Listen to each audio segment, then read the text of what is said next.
Estamos aqui mais uma vez, reunidos, em nome de Deus, buscando trazer um pouco mais de ensinamento dessa doutrina maravilhosa. E a gente vai, então, dando continuidade ao nosso estudo sistematizado da doutrina espírita, convidando você para aprender conosco um pouco mais sobre essa promessa do Cristo. Vamos lá? Bom, então, dando continuidade ao nosso trabalho, né, que é um estudo sistematizado, uma coisa que vai acontecendo gradualmente, e seguindo o roteiro da Federação Espírita Brasileira, que está excelente, nós vamos, então, agora, dentro desse nosso tema geral, a codificação da doutrina espírita, nós vamos falar do conceito histórico do século XIX da Europa. E nós vamos falar ele em algumas partes, né? Não dá para falar tudo, não vamos falar tudo, mas nós vamos, assim, dar uma boa pincelada em como estava o ambiente, como estava a situação da Europa e do mundo, na realidade, na época em que Deus resolve mandar para o mundo aquela promessa, aquele pedido do Cristo, com a terceira revelação, mostrando então para cada um de nós verdades que o Cristo ainda não tinha dito, verdades que o Cristo falou que nos vão e que a doutrina vem então nos relembrar. Então, quando a gente fala em contexto histórico, muita gente fica chateado, não gosta da história, né? Mas se eu perguntar assim, quem, como e quando o Brasil foi descoberto, a gente vai ter, a gente aprende nos bancos escolares simples. Quem descobriu? Pedro Álvares Cabral. Como é que foi? Ele, depois que pelo Vasco Caminho foi a primeira vez, 1498, nas Índias, e deu muito lucro para Portugal, e aí Cabral foi, assim, mandado, né, ir lá em Calicut, que é a cidade lá na Índia, para buscar especiarias. Então, ele saiu com uma esquadra com 13 embarcações, e aí houve uma calmaria, e aí o que acontece? Essa calmaria faz com que os barcos, né, as embarcações fiquem navegando, e aí, de repente, ele encontra o Monte Pascoal, e aí, depois ele descobrir o litoral do sul da Bahia. E quando foi isso? 22 de abril de 1500. Então, quando a gente fala em história, a gente tem todo um contexto. Mas, assim como a descoberta do Brasil, a gente vai analisar, vai pesquisar, e, por exemplo, tem informações que o italiano Américo Vespucci já tinha vindo aqui em 1499. Informações de que o espanhol Vicente Pinzol também veio depois de Américo Vespucci.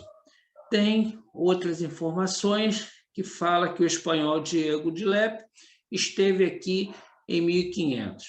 E outras informações, isso é história, né? Fala também que fonte mais antiga diz que o próprio rei Dom Manuel já tinha mandado o português Duarte Pacheco passar aqui em 1498. Bom, mas o que importa de tudo isso para nós? É que a história tem que ser estudada, né? A história é importante porque vai mostrar para a gente os pensamentos da época, vai mostrar para a gente como é que aconteciam as coisas na época. E aí a gente vai formando a nossa ideia. Então, quem pega a coisa pronta e não se importa com a história, ela tende a pegar coisas conturbadas. E como o Espiritismo é uma doutrina que a gente tem ela como uma doutrina racionalizada, raciocinada, né? Raciocinada, melhor dizendo, onde a gente raciocina e pensa o que é isso, por que é isso, então nós vamos entender melhor o Espiritismo se nós entendermos que contexto é esse, como é que o Espiritismo chegou, e a gente vai chegar à ideia por que Deus então manda o Espiritismo para a Europa, para a França e naquele período. E, é claro, isso foi muito bem preparado. Quando a gente, uma das nossas pesquisas maiores aqui foi esse livro, A Caminho da Luz, lá no capítulo 23, que fala do século XIX, então Emmanuel é muito preciso com relação a isso, e ele vai dizer para a gente que o século XIX, ele desenrola uma torrente de claridade na face do mundo. Então, olha só, então esse século XIX, que a gente vai tratar muito de França, vai falar um pouco dos Estados Unidos também, Emmanuel vem falar para a gente que ele trouxe uma claridade para o mundo inteiro, porque ele diz para a gente que, nesse momento, encaminhando todos os países para reformas, para mudanças úteis e preciosas. Então, assim, até então veio uma determinada situação até o século XIX, final do XVIII, né? E aí começa a haver uma grande mudança na situação. Esse livro, O Século XVIII, o Século XIX, é um livro muito interessante, ele é de René Raymond. Ele, na introdução, René fala assim, olha, esse século, por direito, pode ser chamado século das revoluções. Por que das revoluções? Porque nenhum século até agora foi tão fértil em levantes, insurreições, guerras civis, ora vitoriosas, ora esmagadas. Eu fui fazer uma pesquisa, né, nas guerras, nas guerras civis, nas insurreições, nos levantes, são muitos. Eu coloquei alguns aí, né, e vários que incluem também o nosso território brasileiro. Mas são realmente muitos, e você, quando compara isso com outros séculos, tu vê que realmente esse século teve tantas e tantas coisas a mais. Essas revoluções têm como ponto comum o fato de serem quase todas redigidas, dirigidas contra uma ordem estabelecida, contra uma coisa que já está acontecendo. Quase todas feitas em favor da liberdade, da democracia. Ou seja, ela vem realmente com uma mudança na situação nacional, na situação mundial. Bom, o que acontece com a Revolução Francesa? Ela vai realmente fazer uma transformação, ela é muito importante nessa mudança do mundo inteiro. Ela tem 3 princípios: liberdade, igualdade e fraternidade. Ela tem uma Constituição, elaborada uma Constituição, que existe uma introdução que fala assim, ó, Declaração dos Direitos do Homem e do Cidadão. O direito, começou a falar em direito, que até então a coisa era mais complicada. Então, nós vamos entender isso, e Emmanuel, ele, nesse mesmo livro que ele traz tantas coisas importantes, ele diz para a gente que lições sagradas do Espiritismo iam ser ouvidas pela humanidade sofredora. Então, a gente observa que a espiritualidade, a partir de então, a partir desse momento, começa a trazer uma nova era, realmente, que a gente pode dizer. E aí, Emmanuel fala que Jesus, na sua magnitude, repartiria o pão sagrado da esperança e da crença em todos os corações. Então, assim, a coisa não estava adormecida, não estava esquecida, só que estava esperando o momento exato, esse momento que não é nosso, esse momento que é então, o momento de Deus. O século XIX representou uma dessas épocas em que fomos especialmente abençoados pela bondade superior, a despeito de todas as dificuldades assinaladas nesse período. E a gente volta para a gente nesse momento, para o nosso eu nesse momento, a gente vai entender que às vezes as grandes dificuldades, às vezes aqueles grandes momentos difíceis que a gente acha que aquilo está terrível, que aquilo é o fim, às vezes aquilo é o início de uma nova situação. E aí ele coloca que esse século realmente foi uma mudança. Além das enormes contribuições culturais recebidas, fomos imensamente distinguidos pelo advento do Espiritismo, que ele chega no meio desse emaranhado todo de tantas coisas acontecendo, tudo planejado, materializado no mundo físico pelo trabalho inestimável do professor francês Hippolyte Léon Denisart, Rivalli, que depois, né, quando ele fez a codificação, ele adotou o pseudônimo de Allan Kardec. Então, assim, hoje a gente está dando um en passant e a gente vai, talvez, em 3, mais 2, 3 ou 4 encontros, a gente vai aprofundar um pouquinho mais para a gente entender como é que estava a situação, o que Kardec ele encontra nesse momento. É um século que onde existiu assim várias alterações, várias mudanças, várias evoluções que veio afetar, é claro, o século XX. A gente vai ver na matemática que houve muita mudança, e aí coloca que o francês Louis Coach, ele foi assim, iniciou na análise e trouxe assim, informações importantíssimas, deixou mais de 500 obras, isso na matemática. Na física, a gente vai ver, né, coisas que naquela época já existiam, que até hoje é ensinada nos bancos escolares. Aliás, quase tudo que daquela época que já tinha, hoje são utilizados até hoje. Isso tudo surgiu, então, nesse século. Com relação à química, biologia, eletricidade, nossa, a gente tem assim, uma série de informações, uma série de inovações, de descobertas, tudo isso no século XIX.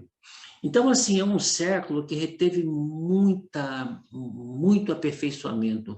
Realmente foi um século assim, de preparo. E nós vamos ver ao longo desses nossos outros encontros, falando sobre relação a esse histórico, que, sabe, que a coisa está realmente tudo no seu lugar. Como é que o Espiritismo chega no momento e no local que estava necessitando daquilo? O século XVIII, né, no finalzinho do século, ele dá início a grandes movimentos revolucionários europeus. E aí derruba o quê? O absolutismo. O que é esse absolutismo? O absolutismo era uma teoria política que defende que alguém, é claro, alguém que está no poder, né, ele deve ter o poder absoluto. Então, ele é o dono da situação. Bom, hoje a gente vê algumas coisas parecidas aí, mas hoje já não se vê isso como isso é o normal. Então, ele fala que esse século XVIII, né, esse finalzinho, ele dá início a esses grandes movimentos que implanta uma economia liberal. As coisas vão mudando. Então, com o liberalismo, onde busca um interesse geral, onde busca uma liberdade do cidadão, uma liberdade cívica, uma liberdade econômica, uma liberdade de consciência que não tinha até então. Então, dentro desse momento, nesse momento começa, então, a essa nova implantação de ideia. E aí extingue aquele antigo sistema colonial, né? Onde a coisa eu posso, eu mando, manda quem pode, cumpre quem tem juízo, e utilizava a força e estava tudo resolvido. Então começa a ter uma mudança de comportamento assim bem radical. Em pouco tempo a coisa começa a mudar. Movimentos apoiados nas ideias renovadoras da filosofia, da ciência, divulgada nesse século por espíritos reformadores denominados iluministas enciclopedistas. Então, esses espíritos, né, que, é claro, encarnaram já por determinação de Jesus, né, com autorização de Deus, para que houvesse essas mudanças. Então, assim, tudo está no seu lugar, tudo está acontecendo da forma correta. Tais ideias, de acordo com o espírito Emmanuel, constituíram a base para que fossem combatidos no século XIX os erros da sociedade e da política. Então, isso estava acontecendo, isso vinha acontecendo. E aí, no finalzinho do 18, início do 19, começa a ter essa explosão de acontecimentos para que mudasse essas coisas, né? Fazendo sobrar os princípios do direito, né? Do direito, não só do direito divino, em nome da qual se cometiam todas as barbaridades, né? A gente conhece aí as cruzadas, é uma delas, né? Então, em nome de Deus se matava, em nome de Deus se trucidava, se roubava, e aí a coisa vinha acontecendo ao longo dos séculos. E aí esse século, então, é o século que muda tudo isso. Vamos encontrar nessa pleiade de reformadores os vultos veneráveis. E aí ele coloca alguns espíritos que são assim, que foram sim aqueles espíritos que vieram realmente encarnados para essa contribuição. Né? E aí ele fala em Voltaire, fala em Montesquieu, em Rousseau, em D'Alembert. Ou seja, então são espíritos, a coisa toda preparada, não tem nada ao acaso. Tudo vem se encaminhando para se chegar, então, a esse objetivo final. E aí, esses reformadores, Emmanuel vai dizer que foram eles os instrumentos ativos do mundo. Do mundo que veio lá do espiritual para quê? Para que houvesse uma regeneração das coletividades terrestres. Então, o que a gente vai observar é que tudo está no seu lugar. A coisa está acontecendo de forma muito, muito correta. A gente vai ficando por aqui porque a gente não quer cansar muito, essa parte de história às vezes cansa, né? Então a gente vai falar ainda Declaração da Independência dos Estados Unidos, vamos falar ainda da Revolução Francesa e Napoleão Bonaparte, muito interessante a posição e a função dele, da Revolução Industrial, manifestações artísticas e culturais que vieram fazer essa transformação, manifestações filosóficas, políticas, religiosas, sociais e científicas, para a gente, então, poder chegar no Espiritismo e dar prosseguimento com os pés no chão, entendendo por que esse Espiritismo chegou, por que ele é essa terceira revelação, por que ele é essa promessa do Cristo. E a gente vai ficando por aqui, e na próxima semana, então, a gente vai embarcar nessa história em busca de conhecimento. Que a paz de Deus esteja com todos.